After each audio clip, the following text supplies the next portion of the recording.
Hi, my name is Jody Martin, and in this video, I'm going to share with you 12 things that you can start your food storage with. So if you are just starting your food storage, this is one to take notes. Grab your notebook and take some notes. I'm going to share with you 12 things to start your food storage with. And you can go into more detail with any of these 12 things in my Facebook group. There's a link down below in the description. It has tons of free guides. We have lots of free experts, food storage experts in there that are amazing and really helpful. So let's get started and let's go over each of these 12 areas to start your food storage and preparedness with. Number one, food. Pretty obvious for food storage, right? Let's start with food. Start with the basics. And when I say food, I'm referring to both pet food and human food. So pet food is one of those things that the last little while, it's been hit or miss in some of the stores, and some of them can be hard to get. So when you see pet food in your stores, grab an extra one. I'm not saying to panic shop and clear the shelves, but if you need one, buy two, and it will build up your pet food storage. Personally, what my family does is we have plastic bins with lids that we can keep our dog food and our chicken food in.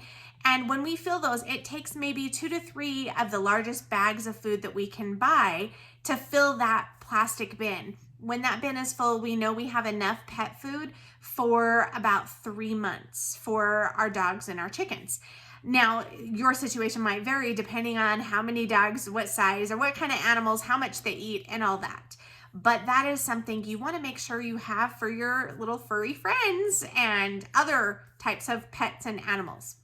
Now, human food is a little more complicated. There's a few options when it comes to food storage. Obviously, fresh food, as amazing as it is, it's not food storage because it expires, right? It's gonna go bad eventually. Everybody's had strawberries and cucumbers and green onions that are so good and delicious, but then they sit in your fridge and a week or two later, they're no good and you're throwing them away. We want long-term food storage and preferably shelf stable, because if the power goes out, then what do? All the food in your fridge spoils. We're going to talk about, for the first option would be freezer food.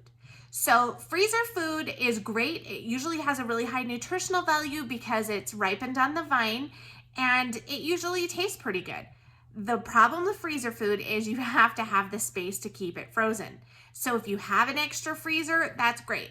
But still, what if the power goes out? So you do need to think of some of those contingencies. The next option would be canned foods. Now, canned foods are great when it comes to shelf life. They usually last a few years. They don't always have the highest nutritional value and they don't always taste the best, but food is food, and when you're hungry, they're great. You can also get dehydrated foods. Those are my personal least favorite just because they usually don't taste as good. Jerky is wonderful, but you don't want to live off jerky all the time, right? Most dehydrated foods, if not all, are chewy. That's going to get really hard on your jaw if that's all you're eating. So a good variety is always great. The last one is going to be, that's my personal favorite, is freeze-dried foods. Freeze-dried foods, as a food storage expert, I will tell you, they have the longest shelf life, up to 25, sometimes even more, years of shelf life. They don't have to be in your fridge. This is great, sits on your shelf. They have one of the highest nutritional values because, like frozen foods, they are ripened on the vine before they're freeze-dried. If you are focusing on your food storage for long term and you want the longest shelf life, definitely go with freeze-dried foods. There's options you can get even in Walmart and your grocery stores. A lot of them are selling cans of freeze-dried food. Personally, I both have my own freeze dryer, which is a great investment if you're looking into that, but it is a very expensive investment. And I'm also a Thrive Life consultant. I found they had the best quality, and I figured if I was going to build my food storage every month with freeze-dried food, I may as well get a kickback and a commission, right? So that is with the food. Again, freeze-dried would be my personal number one, and then I would probably go canned and frozen. those are the ones that I focus on, but it's good to have a good variety. Number 2, water. Water, water, water. Do not count on your tap. Taps are great, but what if something happens to your tap? What if there's a natural disaster and the water comes out muddy? What if the water gets poisoned? What if there's a pipe breaks and there's no water? There's so many possibilities that could happen, and if you're without water, that's scary. So I'm not saying you have to have these 50-gallon barrels. If you live in an apartment, you do what you can do. Even a few cases of water bottles is better than nothing. So if you do have the space, those big barrels of water, that's fantastic. And definitely read some of the guides in our Facebook group that talk about how to purify water and how to store it and rotate it. There's so much information there that goes really in depth and in detail with each of these. But something is better than nothing. A few cases of bottled water, a few jugs of bottled water. Make sure you have some water so you're not completely dependent on your tap. Number 3, paper goods. So this is going to include things like paper plates, plasticware, toilet paper, paper towels, napkins, all your paper goods. Now, I'm not saying run out and panic buy. We all remember the great toilet paper shortage of 2020. We're not looking for something like that. But when you need toilet paper, if you need 1 pack of toilet paper, buy 2.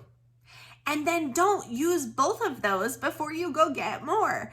When the first one runs out, go and instead of buying 1 more, buy 2 more. Now you have 2 in your food storage. And that's how you slowly build up your food storage without panic buying, without being that jerk that clears the shelves, at the store that everybody gives dirty looks or whatever. But paper plates and plasticware, again, you don't have to have water to wash those dishes. They're great bowls, plates, cups, the silverware, the plasticware, I mean. Plasticware is one of those weird fluke things. All of a sudden, a lot of stores have been out of it. Totally random, right? But it's good to have a little base on hand, and you don't need water to wash them. Even the paper plates, the paper goods, paper towels, paper plates, you can even burn those if you needed to. If you didn't want the trash waste, when we go camping, we throw our paper plates in the fire. And obviously you don't want to do that with plastic, but if you have paper goods, just some things to keep in mind. All right, number 4, camping supplies. So when you think of food storage and preparedness, honestly, if you have yourself some good camping supplies, you got a good basic food storage and preparedness. Because think about it, with camping supplies, you have a tent or camper trailer, if you have one of those, but you have your shelter, right? You can get tents for $20 to $40. You can get a cheap tent. Sleeping bags. You have your Dutch ovens, you have your camping stoves. All these things are basic preparedness tools and things that you would need. So camping supplies are a great way to start your food storage with some of these basic things. If you absolutely had to, you could grab your camping stuff and get out of Dodge, right? And you'd have these basic living things that you need. Number 5 is personal hygiene. So this is going to be things like your deodorant, your tampons, your pads, body wash, body soap, things like that, shaving cream, razors, all those. Now, I know for me, I would not want to be without tampons and pads. Most women probably wouldn't. So it's a good idea to have a little bit of a stock of those. Again, that is something when you need 1, buy 2. And that's how you slowly build up your food storage of those items. Number 6 is medical supplies. So Band-Aids, hydrogen peroxide, rubbing alcohol, Advil, Tylenol. If you take any medications on a regular basis, great. have a stock up. And I understand prescriptions, those can be hard because sometimes you're limited or they're regulated, so you can't get more than you need at a time, and just do your best with those. I remember the pharmacies were short and back ordered on some medications the last couple of years. So you just do what you can. But things that you might need, allergy medicine.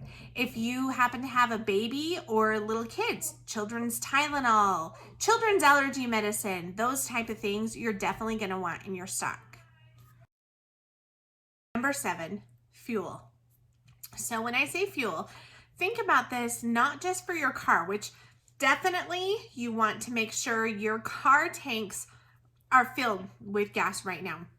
There is one of the worst things you can do right now is to say to yourself, I'll get gas tomorrow. Gas for our cars doesn't necessarily have a super long shelf life because it loses octane.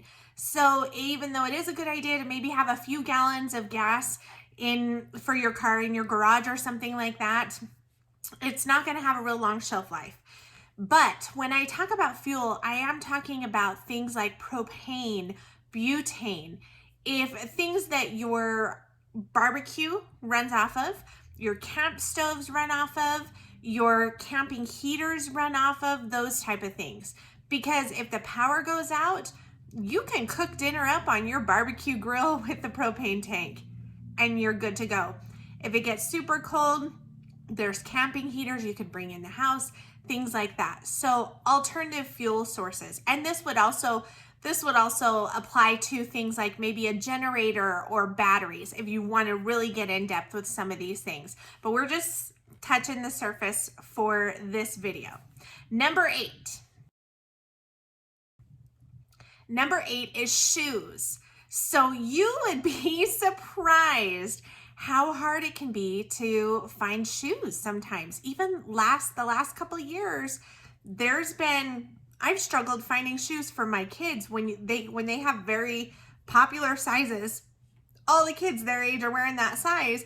It's hard to find shoes. And shoes are something that you wear out, and it would not be fun to not have shoes. So even just a simple $5 pair of tennis shoes, it's a good idea to have a couple pairs of tennis shoes for each member of your family.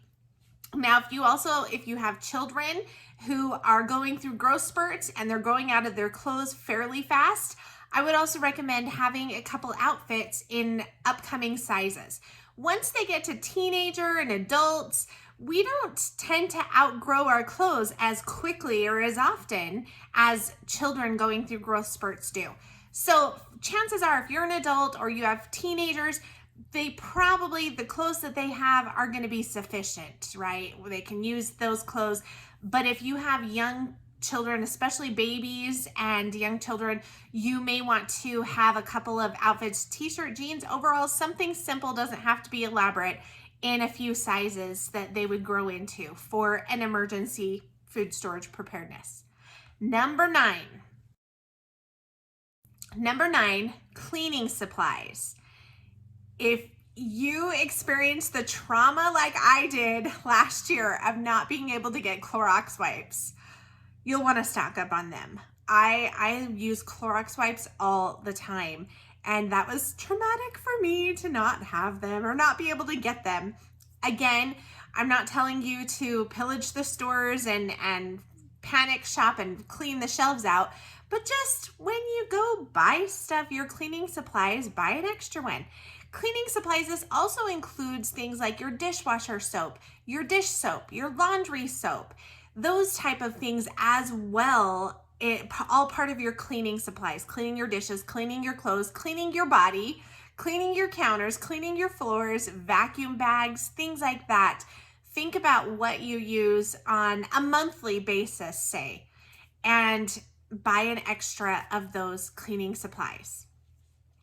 Number 10 is addiction items. Now, you may laugh, but stick with me here. Let me explain this. Addiction items, when I say that, I'm talking about things that people are addicted to. I'm not saying stock up on some cocaine and meth or anything like that. I'm talking about the things that would make you super irritable if you had to go a week or a month without. So things like chocolate, sugar, candy, coffee, alcohol, soda pop, some of those things that, like it or not, a lot of people are very addicted to. And I'm going to be totally honest right here. For me, I would not be a happy camper if I didn't have chocolate. A lot of women probably feel the same way, especially at least once a month when you go through your cycle, and most women really, really crave chocolate. Trust me, your woman's gonna want some chocolate. You're gonna want some for everyone's safety and sanity, right? So you want to, and have you ever been around someone who is maybe a coffee addict and they haven't had coffee for a few days? They get withdrawals, they get headaches, they get irritable, things like that. Okay, if you're having to live off your food storage, the last thing you want to do is to make it a more miserable experience by going through withdrawals, right? So some of these things, and even alcohol, now, even if you don't drink alcohol, alcohol can be a good thing to have in your food storage for multiple reasons. I use it for making like homemade extracts. You can use it for sterilizing things. There's a lot of other purposes that you can't even use it for cleaning and some things like that. There's a lot of other purposes. And if nothing else, you can use it as a bartering a trade thing. So I'm not saying buy the whole liquor store or anything like that, but it's a good idea to have some of these common addictive items. And when people are real desperate, and especially, like I said, if they're in your own family, let's keep the peace. Let's keep everybody safe and sane and happy as much as possible, right? That's why I say stock up on some of those addictive types items. Number 11 would be seeds and garden things. Now, seeds right now are pretty easy to find, but the stores do tend to sell out fast. And trust me, with everybody so conscientious of growing their own food and all the chaos and confusion in the world, you might want to get your seeds sooner than later.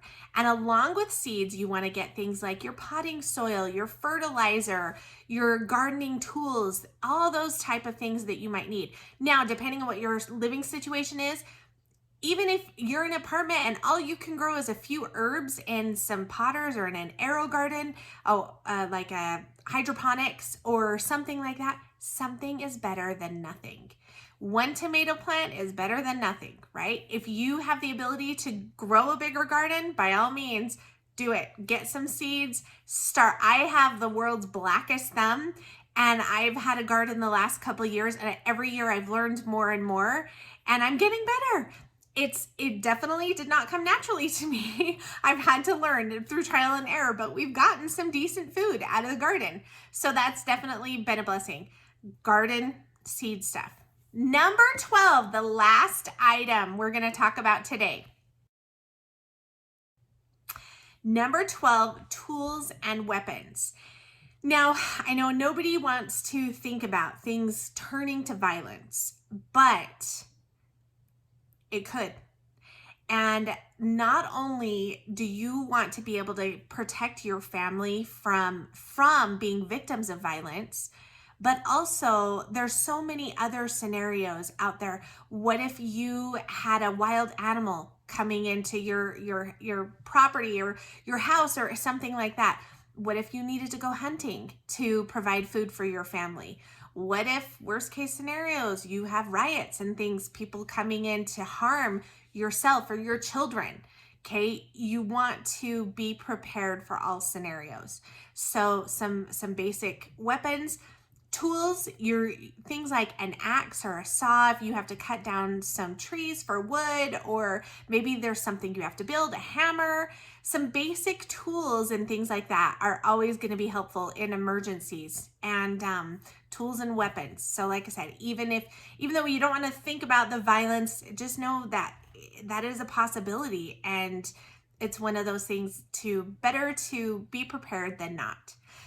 All right, that's the 12 things that you can start. I hope this list gave you some inspiration and some ideas.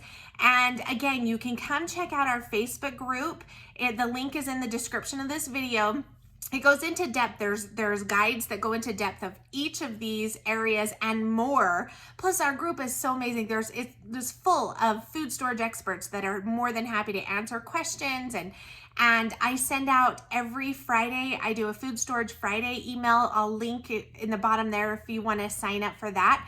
It usually has recipes that you can make using your shelf-stable food storage items and some tips for your food storage, a weekly purchase, that something you can purchase each week, so by the end of the year you have a really decent food storage built up.